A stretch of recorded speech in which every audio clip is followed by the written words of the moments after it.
शांताकारं भुजंगशयनं पद्मनाभं सुरेशं विश्वाधारं गगनसदृशं मेघवर्णं शुभांगं लक्ष्मीकान्तं कमलनयनं योगिभिध्यानगम्यं वंदे विष्णुभवभयहरं सर्वलोकैकनाथं। मंगलम भगवान विष्णु मंगलम गरुड़ध्वज मंगलम पुंडरीकाक्ष मंगलाय तनोहरि। ओम नमो भगवते वासुदेवाय। आज का दिन आप सभी के लिए मंगलमय हो। आपका भक्ति कथा चैनल पर स्वागत है। भाद्रपद महीना भगवान श्री कृष्ण को बहुत ही प्रिय है। इस महीने में प्रतिदिन श्रीमद् भागवत महापुराण की कथा सुननी चाहिए। इससे सभी प्रकार के पापों का नाश होता है, घर में सुख समृद्धि आती है और मोक्ष की प्राप्ति होती है। आज के अध्याय में श्री सुखदेव जी आगे कहते हैं, परीक्षित, भगवान बलराम जी के मन में व्रज के नंद बाबा आदि स्वजन संबंधियों से मिलने की बड़ी इच्छा और उत्कंठा थी। अब वे रथ पर सवार होकर द्वारका से नंद बाबा के व्रज में आए। इधर उनके लिए व्रजवासी गोप और गोपियां भी बहुत दिनों से उत्कंठित थी। उन्हें अपने बीच में पाकर सबने बड़े प्रेम से गले लगाया। बलराम जी ने माता यशोदा और नंद बाबा को प्रणाम किया। उन लोगों ने भी आशीर्वाद देकर उनका अभिनंदन किया। यह कहकर कि बलराम जी, तुम जगदीश्वर हो, अपने छोटे भाई श्री कृष्ण के साथ सर्वदा हमारी रक्षा करते रहो। उनको गोद में ले लिया और अपने प्रेमाश्रुओं से उन्हें भिगो दिया। इसके बाद बड़े बड़े गोपों को बलराम जी ने और छोटे छोटे गोपों ने बलराम जी को नमस्कार किया। वे अपनी आयु, मेलजोल और संबंध के अनुसार सबसे मिले जुले। ग्वाल बालों के पास जाकर किसी से हाथ मिलाया, किसी से मीठी मीठी बातें की, किसी को खूब हंस हंस कर गले लगाया। इसके बाद जब बलराम जी की थकावट दूर हो गई, वे आराम से बैठ गए। तब सब ग्वाल उनके पास आए। इन ग्वालों ने कमल नयन भगवान श्री कृष्ण के लिए समस्त भोग, स्वर्ग और मोक्ष तक त्याग रखा था। बलराम जी ने जब उनके और उनके घर वालों के संबंध में कुशल प्रश्न किया, तब उन्होंने प्रेम गदगद वाणी से उनसे प्रश्न किया, बलराम जी, वसुदेव आदि हमारे सब भाई बंधु सकुशल है ना? अब आप लोग स्त्री पुत्र आदि के साथ रहते हैं, बाल बच्चेदार हो गए हैं।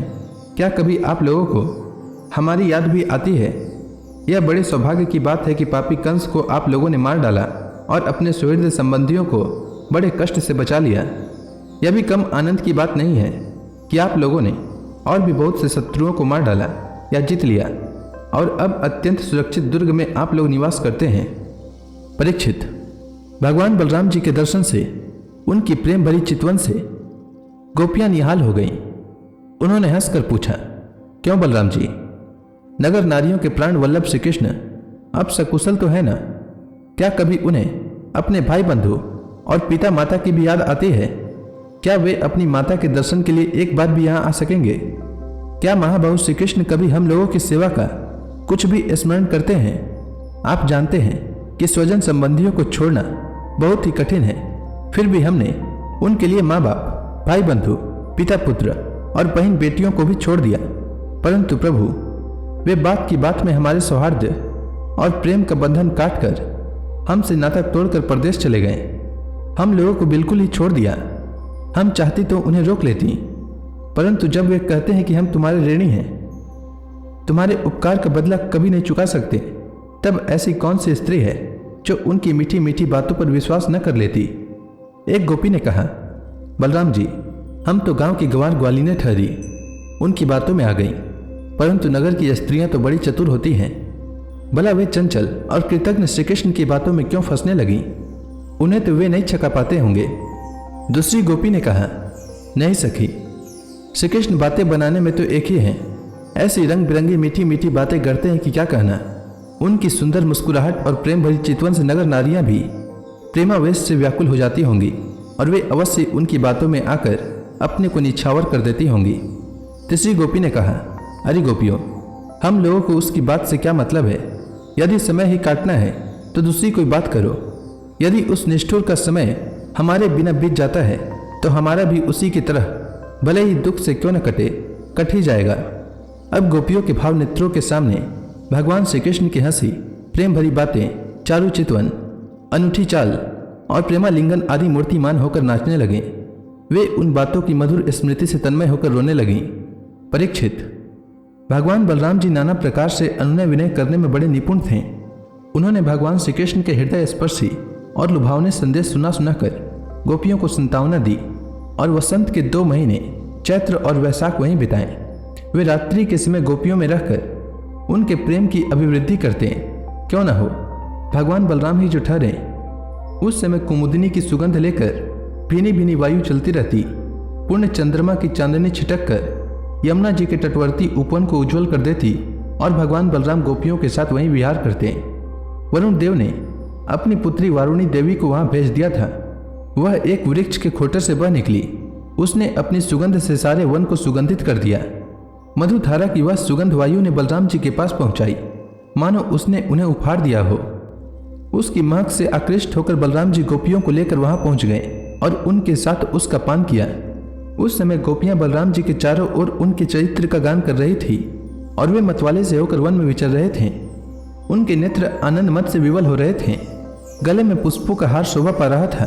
वैजंती की माला पहने हुए आनंदोन्मत्त हो रहे थे। उनकी एक कान में कुंडल झलक रहा था। मुखार विंद पर मुस्कुराहट की शोभा हो रही थी। उस पर पसीने की बूंदें हिमकर्ण के समान जान पड़ती थी। सर्वशक्तिमान बलराम जी ने जल क्रीड़ा करने के लिए यमुना जी को पुकारा, परंतु यमुना जी ने यह समझकर कि ये तो मतवाले हो रहे हैं, उनकी आज्ञा का उल्लंघन कर दिया। वे नहीं आई। तब बलराम जी ने क्रोधपूर्वक अपने हल की नोक से उन्हें खींचा और कहा, पापिनी यमुने, मेरे बुलाने पर भी तू मेरी आज्ञा का उल्लंघन करके यहाँ नहीं आ रही है, मेरा तिरस्कार कर रही है। देख, अब मैं तुझे तेरे स्वेच्छाचार का फल चखाता हूँ। अभी अभी तुझे हल की नोक से 100 टुकड़े किए देता हूँ। जब बलराम जी ने यमुना जी को इस प्रकार डांटा फटकारा, तब वे चकित और भयभीत होकर बलराम जी के चरणों पर गिर पड़ी और गिड़गिड़ा कर प्रार्थना करने लगी। लोकाभिराम बलराम जी, महाबाहो, मैं आपका पराक्रम भूल गई थी। जगतपते, अब मैं जान गई कि आपके अंश मात्र शेष जी इस सारे जगत को धारण करते हैं। भगवान, आप परम ऐश्वर्यशाली हैं। आपके वास्तविक स्वरूप को न जानने के कारण ही मुझसे यह अपराध बन गया है। सर्वस्वरूप भक्त वत्सल, मैं आपकी शरण में हूँ। आप मेरी भूल चूक क्षमा कीजिए, मुझे छोड़ दीजिए। अब यमुना जी की प्रार्थना स्वीकार करके भगवान बलराम जी ने उन्हें क्षमा कर दिया और फिर जैसे गजराज हथनियों के साथ क्रीड़ा करता है, वैसे ही वे गोपियों के साथ जल क्रीड़ा करने लगे। जब वे यथेष्ट जल विहार करके यमुना जी से बाहर निकले, तब लक्ष्मी जी ने उन्हें नीलांबर, बहुमूल्य आभूषण और सोने का सुंदर हार दिया। बलराम जी ने नीले वस्त्र पहन लिए और सोने की माला गले में डाल ली। वे अंगराग लगाकर सुंदर भूषणों से भूषित होकर इस प्रकार शोभायमान हुए मानो इंद्र का श्वेत वर्ण ऐरावत हाथी हो। परीक्षित, यमुना जी अब भी बलराम जी के खींचे हुए मार्ग से बहती हैं और वे ऐसी जान पड़ती हैं मानो अनंत शक्ति भगवान बलराम जी का यश गान कर रही हो। बलराम जी का चित्त व्रजवासिनी गोपियों के माधुर्य से इस प्रकार मुग्ध हो गया कि उन्हें समय का कुछ भी ध्यान न रहा। बहुत सी रात्रियां एक रात के समान व्यतीत हो गई। इस प्रकार बलराम जी व्रज में विहार करते रहे। श्री सुखदेव जी आगे कहते हैं, परीक्षित, जब भगवान बलराम जी नंद बाबा के व्रज में गए हुए थे, तब पीछे से करुष देश के अज्ञानी राजा पौंड्रक ने भगवान श्री कृष्ण के पास एक दूत भेजकर यह कहलाया कि भगवान वासुदेव मैं हूं। मूर्ख लोग उसे बकाया करते थे कि आप ही भगवान वासुदेव हैं और जगत की रक्षा के लिए पृथ्वी पर अवतीर्ण हुए हैं। इसका फल यह हुआ कि वह मूर्ख अपने को ही भगवान मान बैठा। जैसे बच्चे आपस में खेलते समय किसी बालक को ही राजा मान लेते हैं और वह राजा की तरह उनके साथ व्यवहार करने लगता है, वैसे ही मंदमती अज्ञानी पौंड्रक ने अचिंत्य गति भगवान श्री कृष्ण की लीला और रहस्य न जानकर द्वारका में उनके पास दूत भेज दिया। पौंड्रक का दूत द्वारका आया और राजसभा में बैठे हुए कमल नयन भगवान श्री कृष्ण को उसने अपने राजा का यह संदेश कह सुनाया, एकमात्र मैं ही वासुदेव हूँ, दूसरा कोई नहीं है। प्राणियों पर कृपा करने के लिए मैंने ही अवतार ग्रहण किया है। तुमने झूठ मूठ अपना नाम वासुदेव रख लिया है, अब उसे छोड़ दो। यदुवंशी, तुमने मूर्खतावश मेरे चिन्ह धारण कर रखे हैं, उन्हें छोड़कर मेरी शरण में आओ और यदि मेरी बात तुम्हें स्वीकार न हो तो मुझसे युद्ध करो। श्री सुखदेव जी कहते हैं, परीक्षित, मंदमती पौंड्रक की यह बात सुनकर उग्रसेन आदि सभासद जोर जोर से हंसने लगे।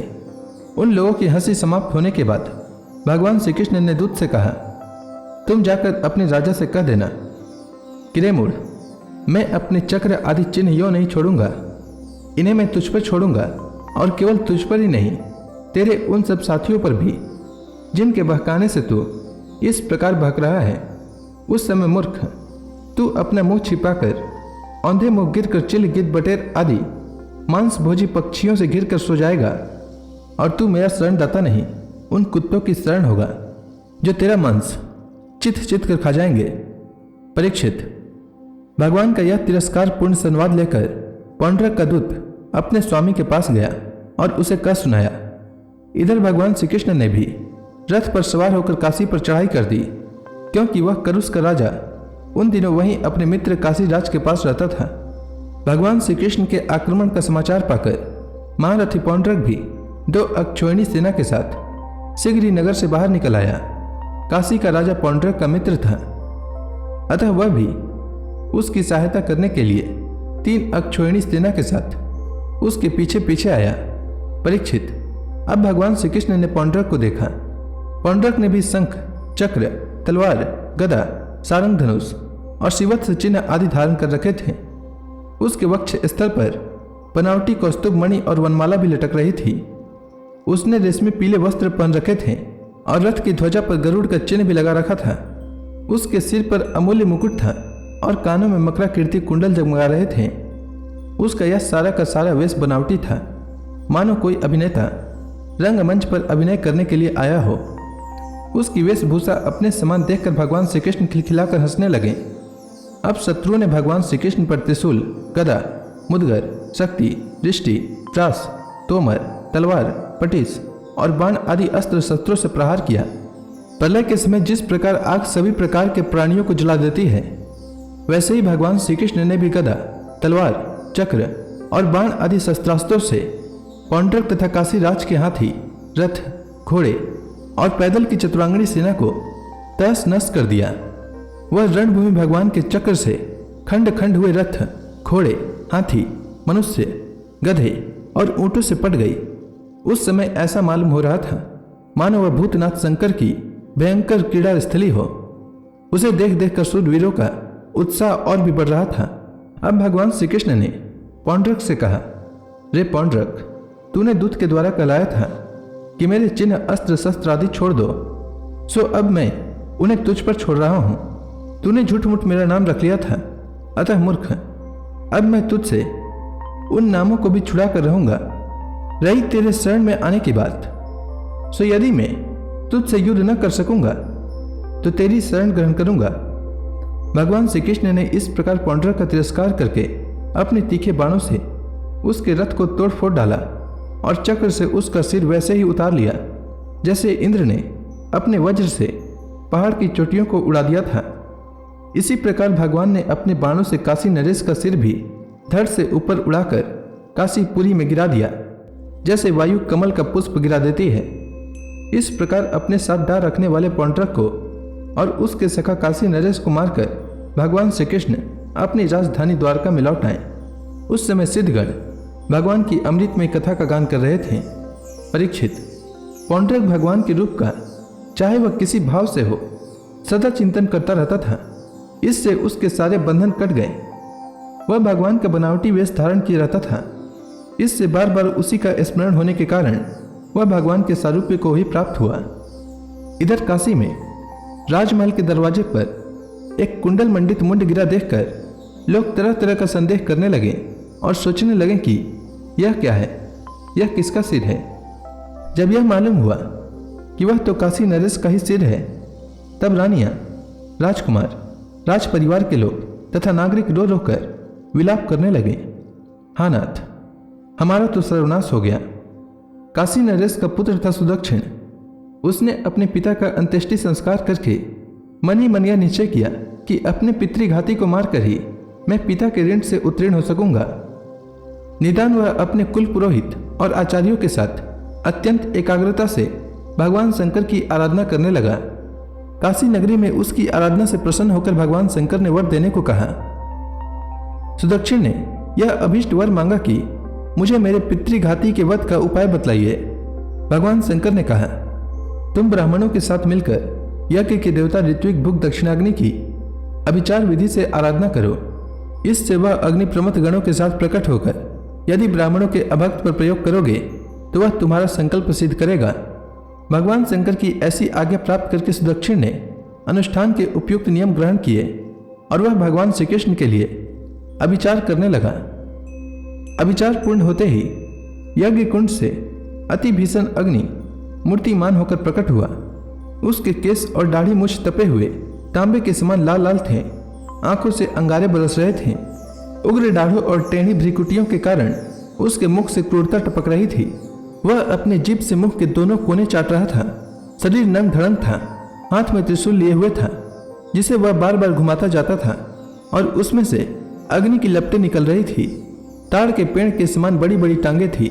वह अपने वेग से धरती को कपाता हुआ और ज्वालाओं से 10 दिशाओं को दग्ध करता हुआ द्वारका की ओर दौड़ा और बात की बात में द्वारका के पास जा पहुंचा। उसके साथ बहुत से भूत भी थे। उस अभिचार की आग को बिल्कुल पास आई हुई देख द्वारकावासी वैसे ही डर गए जैसे जंगल में आग लगने पर हरिण डर जाते हैं। वे लोग भयभीत होकर भगवान के पास दौड़े हुए आए। भगवान उस समय सभा में चौसर खेल रहे थे। उन लोगों ने भगवान से प्रार्थना की, तीनों लोकों के एकमात्र स्वामी, द्वारका नगरी इस आग से भस्म होना चाहती है, आप हमारी रक्षा कीजिए। आपके सिवा इसकी रक्षा और कोई नहीं कर सकता। शरणागत वत्सल भगवान ने देखा कि हमारे स्वजन भयभीत हो रहे हैं और पुकार पुकार कर विकलता भरे स्वर से हमारी प्रार्थना कर रहे हैं। तब उन्होंने हंसकर कहा, डरो मत, मैं तुम लोगों की रक्षा करूंगा। परीक्षित, भगवान सबके बाहर भीतर की जानने वाले हैं। वे जान गए यह काशी से चली हुई माहेश्वरी कृत्या है। उन्होंने उसके प्रतिकार के लिए अपने पास ही विराजमान सुदर्शन चक्र को आज्ञा दी।